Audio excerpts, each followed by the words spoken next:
ಸ್ನೇಹಿತರೆ ನಮಸ್ಕಾರ. ನಾನು ರವೀಂದ್ರ ಜೋಶಿ. ಅತ್ಯಂತ ಸರಳ ಭಾಷೆಯಲ್ಲಿ ಹೇಳಬೇಕು ಅಂತಂದರೆ, ಜನಸಾಮಾನ್ಯರ ಭಾಷೆಯಲ್ಲಿ, ನಿಮ್ಮ ಭಾಷೆಯಲ್ಲಿ ಇದನ್ನು ಅರ್ಥೈಸಿಕೊಳ್ಳುವುದು ಹೇಗೆ ಅಂದರೆ, ಭಾರತ ದೇಶಕ್ಕೆ ನಿರಂತರವಾಗಿ ಪಾಕಿಸ್ತಾನ ಕಿರುಕುಳ ನೀಡ್ತಾ ಇದೆ. ಉಗ್ರರು ನುಸುಳಿಕೊಂಡು ಒಳಗಡೆ ಬರ್ತಾ ಇದ್ದಾರೆ. ಖೋಟಾ ನೋಟುಗಳನ್ನು ಭಾರತದಲ್ಲಿ ಚಲಾವಣೆ ಮಾಡುವ ಪ್ರಯತ್ನ ಮಾಡ್ತಾರೆ. ಡ್ರಗ್ಸ್ಗಳನ್ನು ಇಲ್ಲಿ ತಂದು ಎಸೆದು ಹೋಗ್ತಾರೆ ಡ್ರೋನ್ ಮೂಲಕ.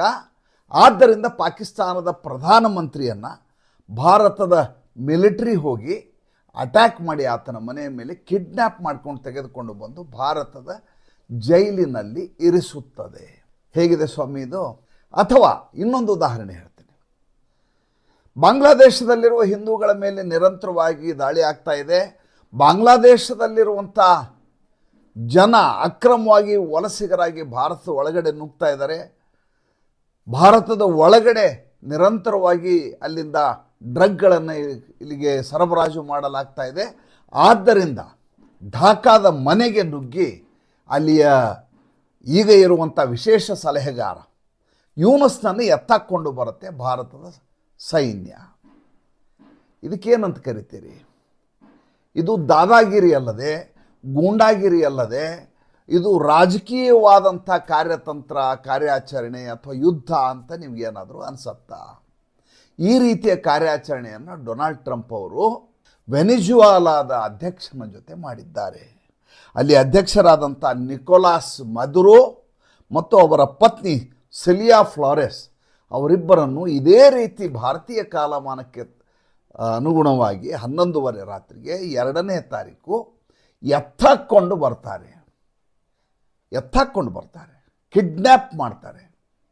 ತೆಗೆದುಕೊಂಡು ಬಂದು ನ್ಯೂಯಾರ್ಕ್ ನಗರದ ಬ್ರುಕ್ಲಿನ್ ಮೆಟ್ರೋಪಾಲಿಟನ್ ಡಿಟೆನ್ಷನ್ ಸೆಂಟರ್ನಲ್ಲಿ ಇಡ್ತಾರೆ, ಕಾರಾಗೃಹದಲ್ಲಿ ಎಸೆಯುತ್ತಾರೆ. ಆರೋಪ ಏನು ಅವ್ರ ಮೇಲೆ? ನಾನು ಈಗಾಗಲೇ 2 ಆರೋಪ ಹೇಳಿದ್ದೆ ನಿಮ್ಗೆ. ಅದೇ ರೀತಿಯಾದ ಆರೋಪ, ಡ್ರಗ್ ಪೆಡ್ಲಿಂಗ್ ಮಾಡಿಸುವಲ್ಲಿ ಇವರು ಕುಮ್ಮಕ್ಕನ್ನು ನೀಡ್ತಾ ಇದ್ದಾರೆ. ಹಾಗಾದ್ರೆ ಶಹಬಾಜ್ ಶರೀಫ್ ಅವರು ಕುಮ್ಮಕ್ಕನ್ನು ನೀಡ್ತಾ ಇಲ್ವಾ? ಅಲ್ಲಿ ISI ಕುಮ್ಮಕ್ಕನ್ನು ನೀಡ್ತಾ ಇಲ್ವಾ? ಅಲ್ಲಿಯ ಮುಲ್ಲಾ ಮುನೀರ್ ಕುಮ್ಮಕ್ಕನ್ನು ನೀಡ್ತಾ ಇಲ್ವಾ? ನೀಡ್ತಾ ಇದ್ದಾರೆ. ಈ ಕಡೆ ಬಾಂಗ್ಲಾದೇಶಕ್ಕೆ ಹೋದರೆ ಯೂನಸ್ ಸರ್ಕಾರ ನಿಶ್ಚೇಷ್ಟಿತವಾಗಿ ಅಲ್ಲಿಂದ ವಲಸಿಗರು ಅಕ್ರಮವಾಗಿ ಬರಲಿಕ್ಕೆ ಎಲ್ಲ ರೀತಿಯ ಸಹಾಯವನ್ನು ಮಾಡ್ತಾ ಇಲ್ವಾ? ಮಾಡ್ತಾ ಇದೆ.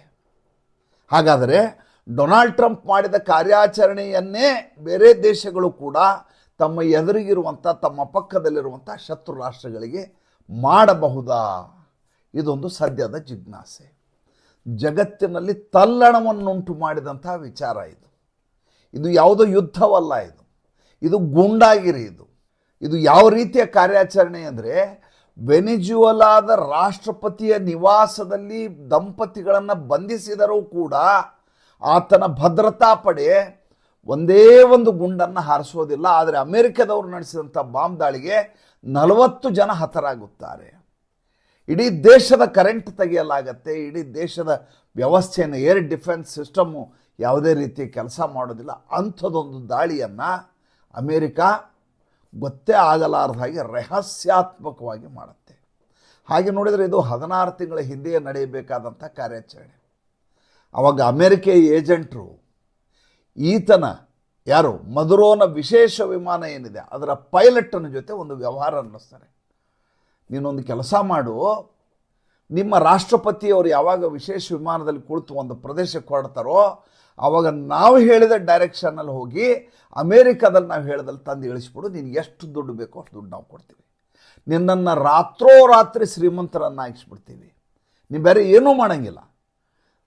ಬಂದು ರಾಷ್ಟ್ರಪತಿಗಳು ಕೂತ್ಕೊಳ್ಳಿ, ನೀನು ವಿಮಾನ ಚಾಲನೆ ಶುರು ಮಾಡು, ನಾವು ಡೈರೆಕ್ಷನ್ ಕೊಡ್ತೀವಿ, ಬಂದು ಇಳಿಸೋದಷ್ಟೇ ನಿನ್ನ ಕೆಲಸ, ಮುಂದನ್ನು ನಾವು ನೋಡ್ಕೋತೀವಿ ಅಂತ.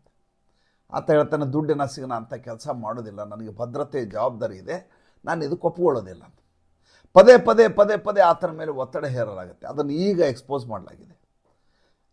ಕೊನೆಗೆ ಅದು ಆಗದೇ ಇದ್ದಾಗ ವೆನಿಜುವೆಲಾದಲ್ಲೇ ಇರುವಂಥ ಆತನ ಸಹವರ್ತಿಗಳನ್ನು ವಿಶ್ವಾಸಕ್ಕೆ ತೆಗೆದುಕೊಂಡು ವರ್ಷಗಳ ಗಟ್ಟಲೆ ಕಾರ್ಯಾಚರಣೆಯನ್ನು ಮಾಡಿ ಈಗ ಈ ರೀತಿಯಾದಂಥ ಕಬ್ಜಾ ಮಾಡಿಕೊಂಡಿದ್ದಾರೆ. ಡೊನಾಲ್ಡ್ ಟ್ರಂಪ್ ಸ್ಪಷ್ಟವಾಗಿ ಮೊದಲು ಹೇಳಿದ ಮಾತು ಏನು ಗೊತ್ತಾ? ನಮ್ಮ ಮಾತನ್ನು ಕೇಳಲಾರದಂಥ ಇತರ ರಾಷ್ಟ್ರಗಳಿಗೂ ಇದೇ ರೀತಿಯಾದಂಥ ಶಿಕ್ಷೆಯನ್ನು ವಿಧಿಸಲಾಗುತ್ತದೆ ಅಂತ. ಅದು ಕ್ಯೂಬಾ ಆಗಿರಬಹುದು, ಮೆಕ್ಸಿಕೋ ಆಗಿರಬಹುದು, ಕೊಲಂಬಿಯಾ ಆಗಿರಬಹುದು, ಯಾವುದೇ ಇರಲಿ, ಅವರು ಕೂಡ ಎಚ್ಚರದಿಂದಿರಲಿ, ಅವ್ರನ್ನೂ ಇದೇ ರೀತಿ ಕಿಡ್ನ್ಯಾಪ್ ಮಾಡ್ತೀವಿ ಅಂತ. ಏನ್ರಿ ವಿಚಿತ್ರ ಇದು! ಯಾರಾದರೂ ಈ ರೀತಿಯದಾದಂಥ ಕಾರ್ಯಾಚರಣೆಯನ್ನು ನಿರೀಕ್ಷೆ ಮಾಡಿದ್ರ, ಊಹೆ ಮಾಡ್ಕೊಂಡಿದ್ರ ಹೇಳಿ ನೋಡೋಣ. ಹಾಗಾದರೆ ಮಾಡಿದ ತಪ್ಪೇನು ಈತ? 2013 ಈತ ಅಲ್ಲಿ ಅಧ್ಯಕ್ಷರಾಗ್ತಾರೆ. ಯಾರು? ಈ ನಿಕೋಲಾಸ್ ಮಾಡುರೋ. ಈ ನಿಕೋಲಾಸ್ ಮಾಡುರೋ ಮಾಡಿದ ಮೊದಲನೇ ಕೆಲಸ ಏನಪ್ಪ ಅಂತಂದರೆ, ಅಮೆರಿಕೆಯ ಕಂಪನಿಗಳಿಗೆ ಸಂಸ್ಕರಣೆಗೆ, ತೈಲ ಸಂಸ್ಕರಣೆಗೆ ಅವಕಾಶ ಕೊಡೋದಿಲ್ಲ. ನಾನು ನಿಮ್ಗಾಗಲೇ ಹಿಂದಿನ ಸಂಚಿಕೆಯಲ್ಲಿ ಹೇಳಿದೆ, ಏನಂದರೆ ಜಗತ್ತಿನಲ್ಲಿ ಅತಿ ಹೆಚ್ಚು ತೈಲ ನಿಕ್ಷೇಪ ಇರುವಂಥ ಏಕಮೇವ ರಾಷ್ಟ್ರ ವೆನೆಜುವೆಲಾ. ಸೌದಿ ಅರೇಬಿಯಾನೂ ಅಲ್ಲ, ಬೇರೆ ಯಾವ ರಾಷ್ಟ್ರನೂ ಅಲ್ಲ. ಆದರೆ ಅಲ್ಲಿರುವಂಥ ಮೂಲಭೂತ ಸೌಕರ್ಯದ ಕೊರತೆ ಮತ್ತು ಸಂಸ್ಕರಣೆಗೆ ಬೇಕಾದಂಥ ಸಂಪನ್ಮೂಲ ಯಾವುದೂ ಇಲ್ಲದ್ರಿಂದ ಕೇವಲ 1% ಮಾತ್ರ ಅವರು ರಫ್ತನ್ನು ಮಾಡ್ತಾರೆ. ಆ 1% ರಫ್ತೆ ಆ ಮಟ್ಟಿಗಿದೆ ಅಂದರೆ ಆಲೋಚನೆಯನ್ನು ಮಾಡಿ ಯಾವ ರೀತಿಯಾದಂಥ ಸಮೃದ್ಧಿ ಇರಬಹುದು ಅಂತ.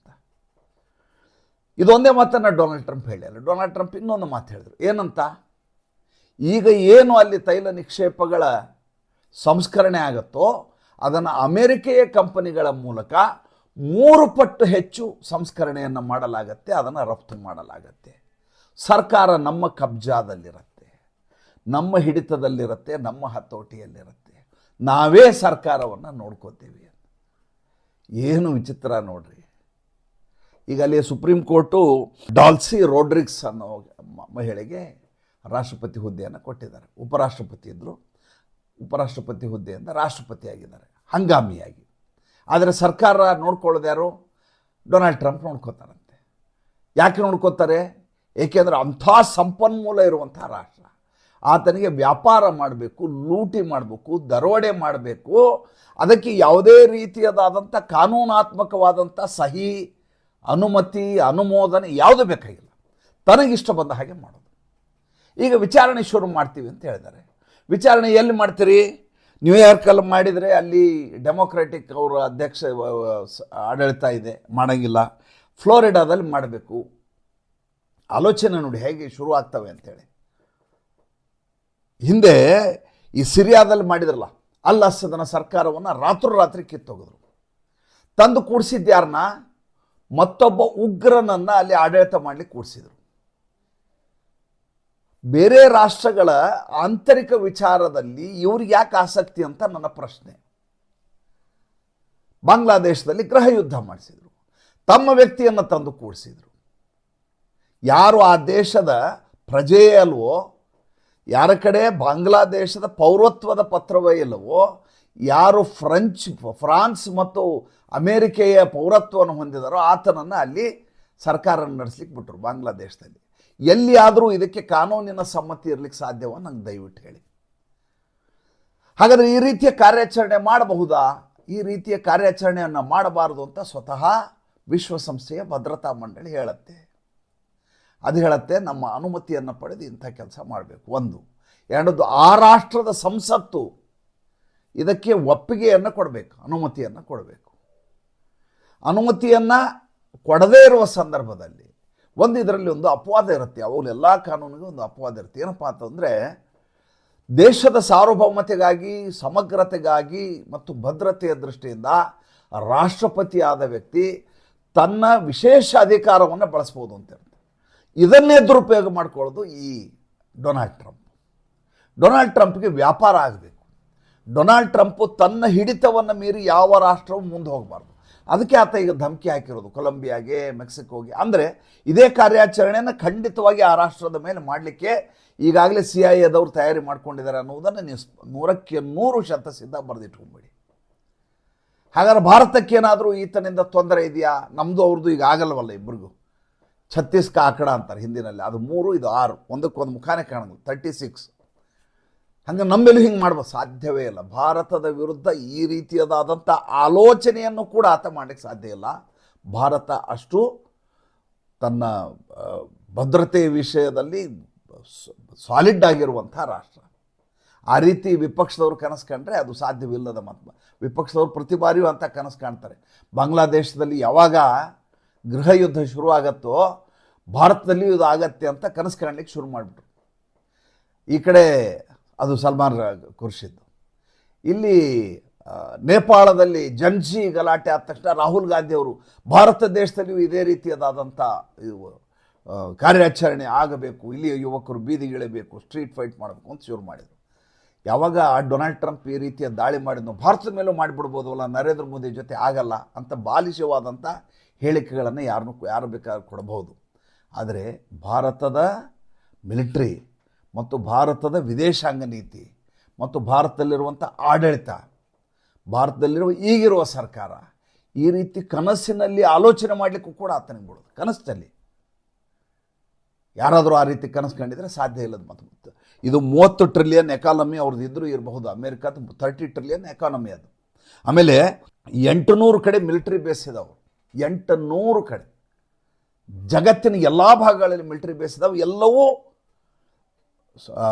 ಏನು ಹೇಗೆ ಕಾರ್ಯಾಚರಣೆ ಮಾಡಬೇಕು ಅದಕ್ಕೆ ತಯಾರಿ ಮಾಡಿಕೊಂಡಿರುವಂಥವೇ ಇದ್ದಾವೆ. ಆದರೆ ಬೇರೆ ರಾಷ್ಟ್ರಗಳ ಜೊತೆ ನಡೆದುಕೊಂಡ ಹಾಗೆ ಭಾರತ ಜೊತೆ ನಡ್ಕೊಳ್ಳಿಕ್ಕೆ ಆಗೋದಿಲ್ಲ ಅನ್ನೋದು ತುಂಬ ಚೆನ್ನಾಗಿ ಡೊನಾಲ್ಡ್ ಟ್ರಂಪ್ಗೆ ಗೊತ್ತಿದೆ. ಹಾಗಾದರೆ ಈಗ ಈ ದೇಶದ ಮೇಲೆ, ವೆನೆಜುವೆಲಾ ಮೇಲೆ ಯಾಕೆ ಈ ರೀತಿ ಕಣ್ಣು? ಯಾಕೆ ಕಣ್ಣು ಅಂದರೆ ಡೊನಾಲ್ಡ್ ಟ್ರಂಪ್ ತನ್ನ ಸುಪ್ರಿಮಸಿಯನ್ನು ಬಿಟ್ಟುಕೊಡ್ಲಿಕ್ಕೆ ತಯಾರಿಲ್ಲ. ಅಮೇರಿಕನ್ ಹೆಜಿಮೋನಿ ಅಂತ ಏನಿದೆ ಅದನ್ನು, ದಬ್ಬಾಳಿಕೆಯನ್ನು ನಿರಂತರವಾಗಿ ಮುಂದುವರಿಸ್ಕೊಂಡು ಹೋಗಬೇಕು. ಯಾವುದೇ ರಷ್ಯಾ ಅಥವಾ ಚೈನಾ ಎಷ್ಟೇ ಬಲಾಢ್ಯವಾದ ರಾಷ್ಟ್ರಗಳಾದರೂ ಕೂಡ ಅದರ ಜೊತೆ ಇರುವ ರಾಷ್ಟ್ರಗಳಿಗೆ ಸಹಾಯ ಮಾಡಲಿಕ್ಕೆ ಆಗಿರಬಾರ್ದು. ಅದಕ್ಕೆ ನೋಡಿ, ಈಗ ರಷ್ಯಾ ಈ ಬಂಧನವನ್ನು, ಈ ಕಿಡ್ನ್ಯಾಪನ್ನು ವಿರೋಧಿಸಿದೆ.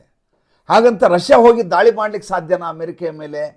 ವೆನೆಜುವೆಲಾ ಪರವಾಗಿ ಹೋಗಿ ಯುದ್ಧ ಮಾಡುತ್ತಾ? ಮಾಡಲಿಕ್ಕೆ ಆಗೋದಿಲ್ಲ. ಚೈನಾ ಹೋಗಿ ಮಾಡೋಕ್ಕೆ ಸಾಧ್ಯವಾ? ಮಾಡೋದಿಲ್ಲ. ಇದು ಅಮೇರಿಕೆಗೆ ಸ್ಪಷ್ಟವಾಗಿ ಗೊತ್ತಿದೆ. ಅಮೇರಿಕೆ ಈಗ ಉಳಿದ ರಾಷ್ಟ್ರಗಳಿಗೆ ಕೊಡ್ತಾ ಇರುವ ಸಂದೇಶ ಏನು? ಉಳಿದ ರಾಷ್ಟ್ರಗಳಿಗೆ ಅದು ಕೊಡುವ ಸಂದೇಶ ಏನಪ್ಪ ಅಂದರೆ, ನೀವು ಅಮೇರಿಕೆಯನ್ನು ದೊಡ್ಡಣ್ಣ ಅಂತ ನಂಬಿಕೊಂಡೇ ಇರಬೇಕು. ನೀವು ರಷ್ಯಾದ ಜೊತೆ ಗುರುತಿಸ್ಕೊಂಡ್ರೆ, ಚೈನಾದ ಜೊತೆ ಗುರುತಿಸ್ಕೊಂಡ್ರೆ ನಾಳೆ ನಿಮ್ಮನ್ನು ಕಷ್ಟದ ಸಂದರ್ಭದಲ್ಲಿ ನಿಮ್ಮನ್ನು ಕಾಪಾಡಲಾರವವು. ಉದಾಹರಣೆಗೆ ನಿಕೋಲಾಸ್ ಮಡುರೋನ ಹೇಗೆ ಬಂಧಿಸ್ಕೊಂಡು ಬಂದ್ವಿ ನೋಡಿ. ನಿಕೋಲಾಸ್ ಮಡುರೋ ಬಂಧನ ಆಗುವ ಕೆಲವೇ ಗಂಟೆಗಳ ಮುಂಚೆ ಚೈನಾದ ಎನ್ವಾಯ್ ಜೊತೆ ಮಾತಾಡ್ತಾ ಇದ್ರು, ರಾಯಭಾರಿಗಳ ಜೊತೆ ಮಾತುಕತೆಯನ್ನು ನಡೆಸ್ತಾ ಇದ್ರು. ಚೈನಾದ ಜೊತೆ ಸಖ್ಯ ಇದೆ. ಡಿ-ಡಾಲರೈಸೇಷನ್ಗೆ ವೆನೆಜುವೆಲಾ ಕೈ ಎತ್ತಿದೆ, ಜೊತೆ ಸೇರಿಕೊಂಡಿದೆ. ಯುವಾನ್ನಲ್ಲಿ ವ್ಯವಹಾರ ಮಾಡ್ತಾ ಇದೆ. ಚೈನಾ ತೈಲ ನಿಕ್ಷೇಪಗಳನ್ನು ತನ್ನ ರಾಷ್ಟ್ರಕ್ಕೆ ಎಷ್ಟು ಬೇಕೋ ಅಷ್ಟು ತಗೊಳ್ಳಿಕ್ಕೆ ವಹಿವಾಟನ್ನು ಮಾಡ್ತಾ ಇದೆ. ಚೈನಾದ ಜೊತೆ ಗುರುತಿಸ್ಕೊಂಡದಕ್ಕೆ ನಿನಗೆ ಈ ಶಿಕ್ಷೆ. ರಷ್ಯಾದ ಜೊತೆ ಗುರುತಿಸ್ಕೊಳ್ಳುವ ರಾಷ್ಟ್ರಗಳಿಗೂ ಚೈನಾದ ಜೊತೆ ಗುರುತಿಸ್ಕೊಳ್ಳುವ ರಾಷ್ಟ್ರಗಳಿಗೂ, ಜೊತೆಗೆ ಬ್ರಿಕ್ಸ್ ದೇಶಗಳೇನು ಆಲೋಚನೆ ಮಾಡ್ತಾ ಇದ್ದಾವೆ ಅವರಿಗೆ, ಡಿ-ಡಾಲರೈಸೇಷನ್, ಪೆಟ್ರೋ ಡಾಲರ್ ಅನ್ನೋ ಕಾನ್ಸೆಪ್ಟ್ ಹೊರಟೋಗಬೇಕು, ಅವರವರ ದೇಶದ ಕರೆನ್ಸಿಯನ್ನು ಅವರು ಬಳಸಬೇಕು ಅನ್ನುವಂಥ ಒಂದು ದೊಡ್ಡದಾದಂಥ ಮಹತ್ವಾಕಾಂಕ್ಷೆ ಏನಿದೆ, ಅದಕ್ಕೆ ಬರಸಿಡಿಲು ಬಡಿದ ಹಾಗೆ ಅದರ ಬಗ್ಗೆ ಹಿಂದೇಟು ಹಾಕುವ ಹಾಗೆ ಮಾಡಿದ್ದು ಡೊನಾಲ್ಡ್ ಟ್ರಂಪ್. ಡೊನಾಲ್ಡ್ ಟ್ರಂಪ್ ಬ್ರಹ್ಮರಾಕ್ಷಸನ ರೀತಿಯಲ್ಲಿ ಜಗತ್ತಿನಲ್ಲಿ ತನ್ನ ಛಾಪನ್ನು ಮೂಡಿಸುವ ಪ್ರಯತ್ನ ಮಾಡ್ತಾ ಇದ್ದಾರೆ. ನಾನು ಭಾಳಷ್ಟು ಜನ ಕೆಳಗೆ ಕಮೆಂಟ್ ಹಾಕಿದ್ರು, ಅಂತ ಚುನಾವಣೆಯ ಸಂದರ್ಭದಲ್ಲಿ ಆತನಿಗೊಂದು ಶಾರ್ಪ್ ಶೂಟರ್ ಒಬ್ಬ ಗುಂಡು ಹೊಡಿತಾರೆ, ಅದು ಕಿವಿಯನ್ನು ದಾಟ್ಕೊಂಡು ಹೊರಟೋಗುತ್ತೆ. ಅವತ್ತೇ ಮನುಷ್ಯ ಹೊರಟೋಗಿದ್ರಿ, ಇಷ್ಟೆಲ್ಲ ಅಪಸವ್ಯಗಳು ಆಗ್ತಿರ್ಲಿವಲ್ಲ ಅಂತ ಹೊಡೆದಿದ್ದಾರೆ. ನಮ್ಮಂಥವ್ರು ಅದೇ ರೀತಿ ಆಲೋಚನೆ ಮಾಡೋದು, ಬೇರೆ ಏನು ಮಾಡೋಕ್ಕಾಗೋದಿಲ್ಲ. ಮತ್ತು ಮುಂದಿನ ಸಂಚಿಕೆಯಲ್ಲಿ ಹೊಸ ವಿಷಯದೊಂದಿಗೆ ಬರ್ತೀನಿ. ಈ ಸಂಚಿಕೆ ಹೇಗೆ ಅನ್ನಿಸ್ತು ದಯವಿಟ್ಟು ನನಗೆ ತಿಳಿಸಿ. ನಮಸ್ಕಾರ.